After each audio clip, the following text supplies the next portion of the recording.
Yo soy Reinaldo Gosteguis, vivo en la ciudad de Viedma desde el año 81 y aquí justamente tengo mi casa y mi taller. Inicié mi actividad como pintor justamente aquí en esta ciudad cuando nació mi primera hija hace exactamente 30 años. Algunas experiencias con algunos compañeros, éramos muy pocos en Viedma, ¿no? Y entre ellos estaba Juan Marchesi, Talibà Gallo, Tito Ludet. Hicimos un grupo donde nos reuníamos con cierta regularidad y yo, por supuesto, estaba muy verde en todo esto, de manera que aprendí mucho de ellos, ¿no? Y sobre todo, lo más importante, quizás el aliento que transmiten, las ganas, el deseo, el descubrir ese mundo maravilloso que es el de la creación, que no todos conocen y es una experiencia intransferible. Por supuesto, esto es como el amor, ¿no? El amor o el dolor, esas grandes pasiones de la vida que es difícil transmitir o explicar en palabras, que cada uno las siente a su manera, ¿no? Son muy íntimas. De manera que me inicié en ese camino y después de un tiempo creamos en Viedma por primera vez el grupo Viedma. Éramos 4 pintores, en el 80 y pico más o menos, y fue una experiencia muy linda, realmente hermosa. Yo me entusiasmé mucho, empecé como todos, como un pintor dominguero, trabajaba muy duro durante la semana y sábado y domingo me ponía en un caballetito pintando el arbolito que veía en el patio de mi casa y así lentamente la pintura, el arte me fue ganando hasta que fui dejando lentamente la profesión, la fui corriendo y le fui dedicando más tiempo a esto, ¿no? No tengo una formación sistemática, pero sí soy muy perseverante, como lo dice el título de esa obra que está ahí atrás. Y sentía mucha pasión, en virtud también de que el arte y la pintura particularmente, las artes plásticas, las artes visuales como la denominamos ahora, está íntimamente vinculada con la arquitectura, que fue lo que hice yo toda la vida, ¿no? Descubrí ese mundo, el de la creación, el de la pintura en la facultad, con algunos compañeros también, y la arquitectura moderna, esa que se inicia con las vanguardias en el siglo XX, no es otra cosa que la deudora de los movimientos pictóricos, ¿no? No hay arquitectura moderna sin que exista el neoplasticismo, los constructivistas rusos y otros movimientos. Pero lo concreto es que fuimos desandando el camino y hicimos un grupo muy lindo, hicimos muchas experiencias en toda la provincia, recorrimos muchos lugares, digo, desde la cordillera hasta el valle inferior. Y nos dio grandes satisfacciones y un gran aliento como para seguir trabajando. Así que, bueno, eso duró un tiempo, como todas las cosas, tuvo su vida, que fueron muchos años, y después cada cual siguió su camino. Sobre todo porque falleció Tito Ludet, un compañero muy querido, también colega. Así que, bueno, a partir de ahí cada uno tomó su camino, y en ese camino justamente es donde empezamos a diversificar nuestros gustos o nuestras inclinaciones por las distintas vertientes que tiene el arte o las artes visuales, ¿no? Después cada uno tomó distintos caminos en relación a las direcciones, múltiples direcciones que tiene el campo artístico, ¿no? Y yo me fui inclinando por lo que es el arte contemporáneo.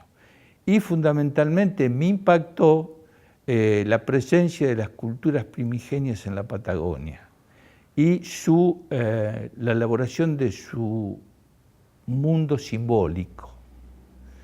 Ya el arte contemporáneo empezó a ser más abierto, más amplio, más diverso y empezó a recuperar esos testimonios de esas culturas, ¿no?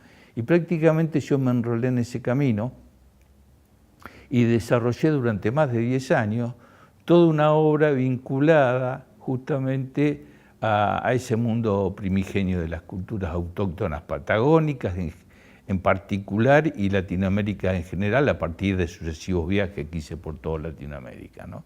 Bueno, muchas de las obras que fueron de ese periodo que duró entre 10 y 12 años aproximadamente, no solamente son pinturas, son ensamblajes fundamentalmente. Los ensamblajes son especies de maquetas gigantes. Estaban también cerca de la artesanía, eran grandes estructuras hechas muy pacientemente con maderitas y materiales propios del lugar, usé canto rodado, pigmento, arena, bueno, toda una melange de materiales, formas y metodologías de trabajo que no eran para nada ortodoxas. Yo ya estaba transitando el camino de lo que eran las técnicas del arte contemporáneo o el arte conceptual, una de las ramas, quizás la más importante de lo que es el arte contemporáneo, que se inicia, repito, entre el 60 y el 70, es justamente el conceptualismo, entender al arte como concepto, ¿no? Y ya como que no dejaba de lado la idea de pintar sobre el lienzo tradicional, que es lo que hacía el arte moderno, ¿no? Y ahí fue donde justamente comencé a investigar en otras formas de hacer arte, que son las instalaciones, ¿no? Hay experiencias muy lindas que hice en algunos museos de Buenos Aires, que fui seleccionado en realidad, donde llamó mucho la atención en realidad trabajos, instalaciones muy grandes hechas con pluma, con cueros pintados, con tierra, digamos, todos materiales típicos de la Patagonia usados por nuestras culturas tehuelches y mapuches, ¿no? Una instalación es la ocupación de un espacio con elementos propios del arte, ¿no? Ya no es la representación sobre un lienzo y una pared, sino es ocupar un espacio sobre el piso, cosas colgadas, por ejemplo, significa apropiación de un espacio. Y ya no hay esta representación de cosas, sino que son las cosas en sí mismas, ¿no? Reales, concretas. Digo, el conceptualismo en alguna medida es la aventura de lo real, no de la representación. Esa es una gran diferencia con toda la herencia del arte moderno en relación a lo que es el arte contemporáneo.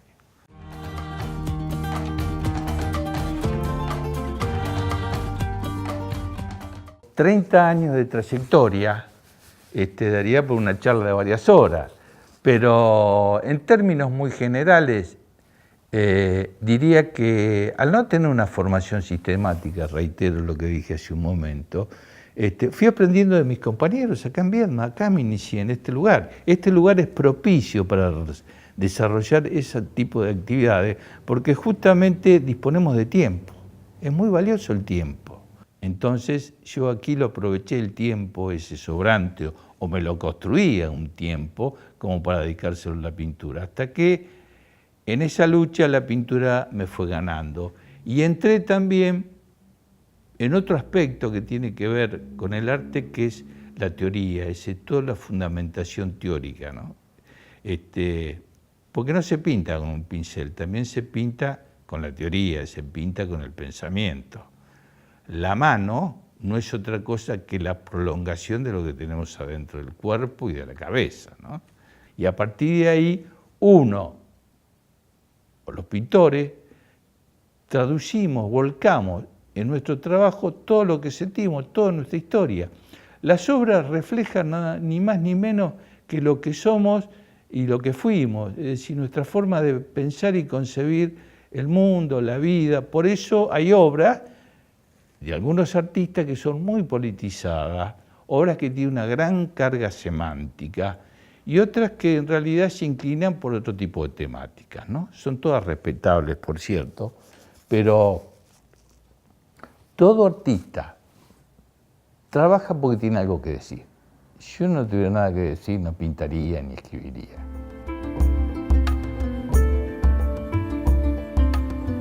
El contexto en el cual trabajamos, sin ninguna duda, tiene una influencia notoria en nuestro trabajo, en lo que hacemos. Yo soy un hombre que viene de una vida universitaria con militancia política y vivir en la Argentina en el año 2002-2001 fue un momento sumamente difícil. Recuerdo que leía a Borges, y Borges tiene una poesía dedicada a Buenos Aires que decía: no nos une el amor si era el espanto, será por eso que la quiero tanto. Que es una frase de Borges muy conocida, aunque no se sabe muy bien el origen, pero está dedicado a su querida ciudad de Buenos Aires. Pero en definitiva, esa es la sensación que yo sentía respecto a mi país, lo cual dio origen a la creación de una obra que se llama Que la quiero tanto, tomando un fragmento de la poesía de Borges. Esa obra me llevó muchísimo tiempo elaborarla y está vinculada con nuestra América.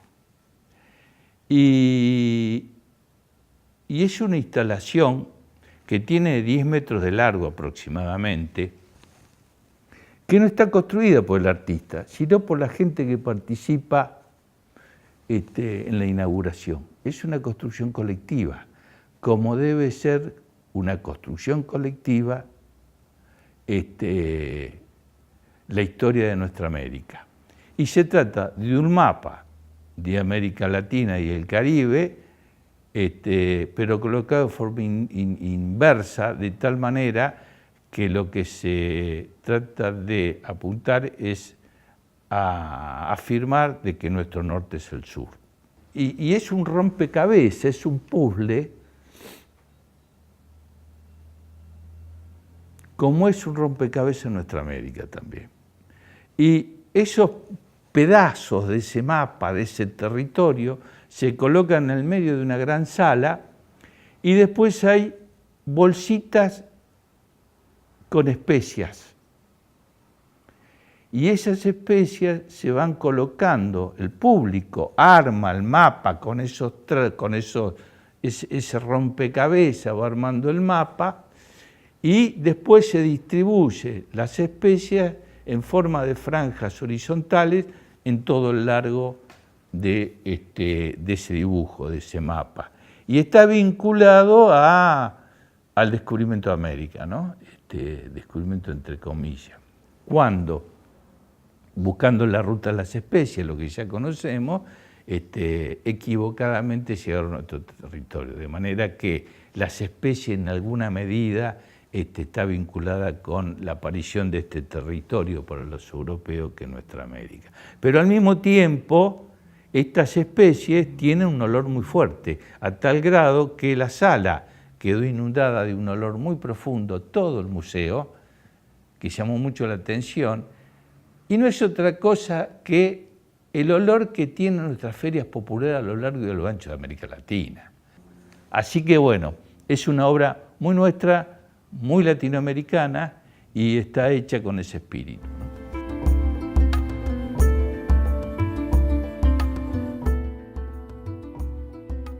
Es una obra dedicada a un artista por el cual tengo gran admiración, que no es conocido por el público directamente, que es ruso, para colmo. Fue un auténtico revolucionario. Y digo esto porque en el 2015, este año, se cumplen 100 años y esta obra que acabo de hacer justamente es un homenaje a Malevich en su primer centenario, cuando construye su primera obra, que es Cuadrado Negro sobre fondo blanco. Es una obra muy simple, muy escueta.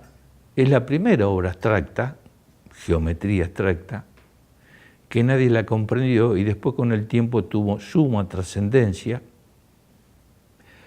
Él fundó el primer movimiento de geometría abstracta, que después tomó la Bauhaus alemana, y toda la arquitectura moderna se basó en los postulados teóricos y gráficos y en la obra pictórica de Malevich. No hay movimiento moderno sin la obra de Malevich. Y el homenaje es recuperar lo conceptual de Malevich, que son las formas básicas, que es el cuadrado, el círculo y el triángulo. Aparte como arquitecto, porque Malevich de algún modo fue mucho más importante la influencia que tuvo en la arquitectura que en la pintura. Entonces, transcurridos 100 años, quería hacerle un homenaje. Esto es muy personal y esta obra de algún modo está referido a eso, ¿no? A dar a conocer la figura de Malevich y su obra.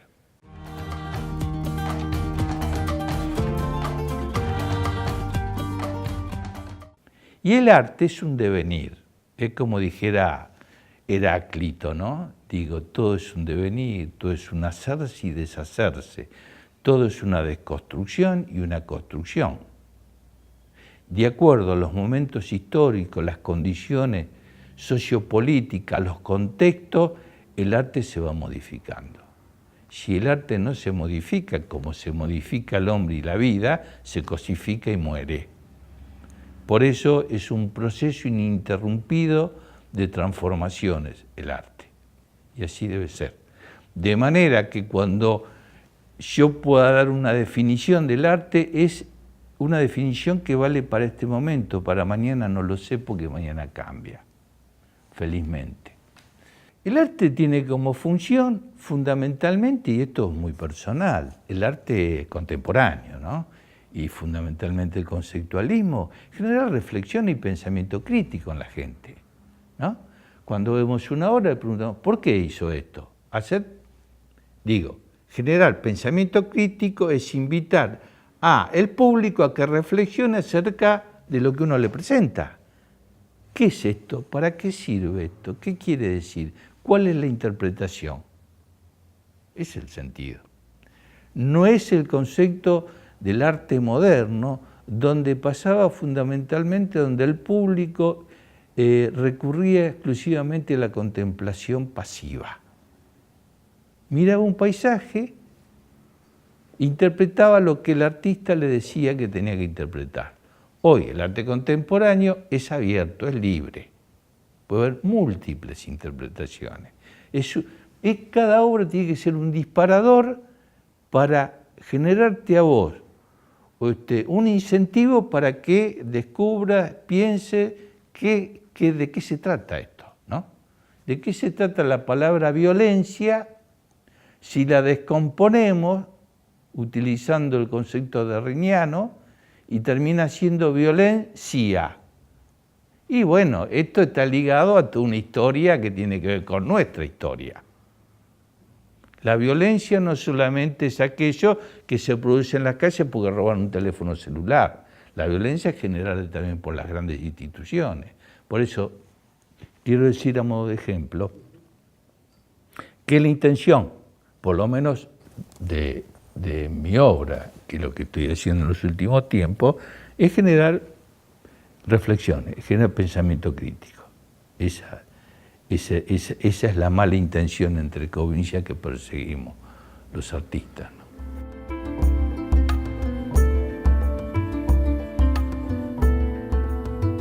Sin ninguna duda, cuando se anunció la instalación de una universidad en Río Negro, fue una satisfacción muy profunda, ¿no? Yo vengo mi origen es de una familia pobre, y si pude estudiar fue porque existía la universidad estatal.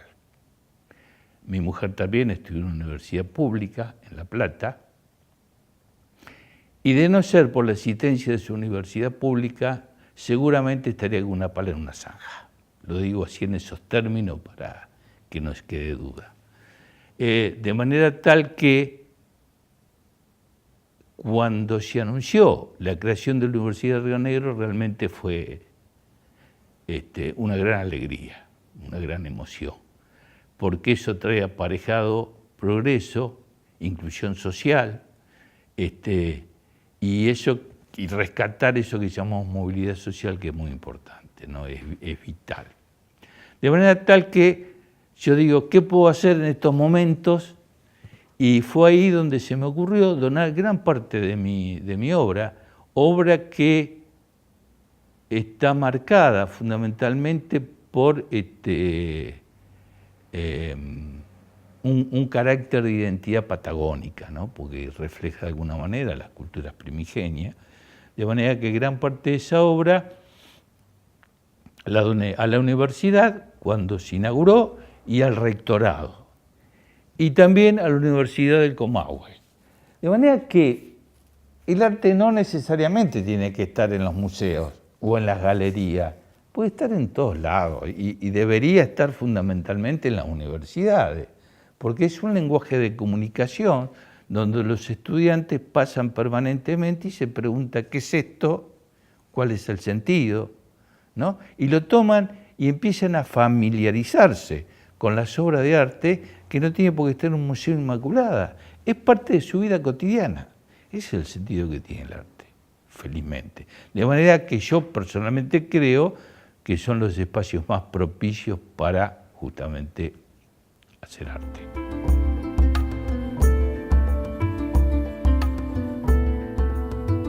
Particularmente empecé como todo el mundo con obras muy pequeñas y con el tiempo, a partir de tener también un espacio generoso, me permitió entablar otro tipo de relación. Una obra grande dialoga con el público, con el espectador, de forma muy diferente que lo hace una obra chica. Una obra pequeña, de pequeñas dimensiones, genera dispersiones. Una obra grande establece una relación de intimidad con el espectador. Esto ya está probado, no es un invento mío. Entonces, lentamente, mi expansión física me fue generando la necesidad de ir aumentando los tamaños. Pasé de 70 por 50 tradicional a 1 metro por 1 metro, etcétera, etcétera, hasta llegar a hacer obras que tienen 3 metros, 4 metros de largo, ¿no? Y ahí empiezo a desplegarme físico, darle libertad al físico, es decir, expandirme. Es lo que se llama gestualidad, hasta donde el físico me lo permite, ¿no? Extendiendo los brazos en las posibilidades que me da el espacio. Y bueno, yo diría que eso también es signo, no sé, me parece, como una manifestación de libertad, ¿no? De estar largando. Hay momentos muy particulares de la pintura. Esto es como el amor, ¿no? Hay momentos muy difíciles de transmitir esto, muy íntimos, la pintura, donde la misma pintura, la misma obra te va diciendo qué es lo que quiere y vos lo vas haciendo. Es muy difícil explicar estas cosas, vuelvo a repetir, pero existen esos momentos que son muy lindos, son momentos maravillosos, donde vos te entregás y bueno, volcás y enchastrás pintura. Yo diría, más que pintar, vomitás pintura, pintás con las tripas. Esa es un poco la idea.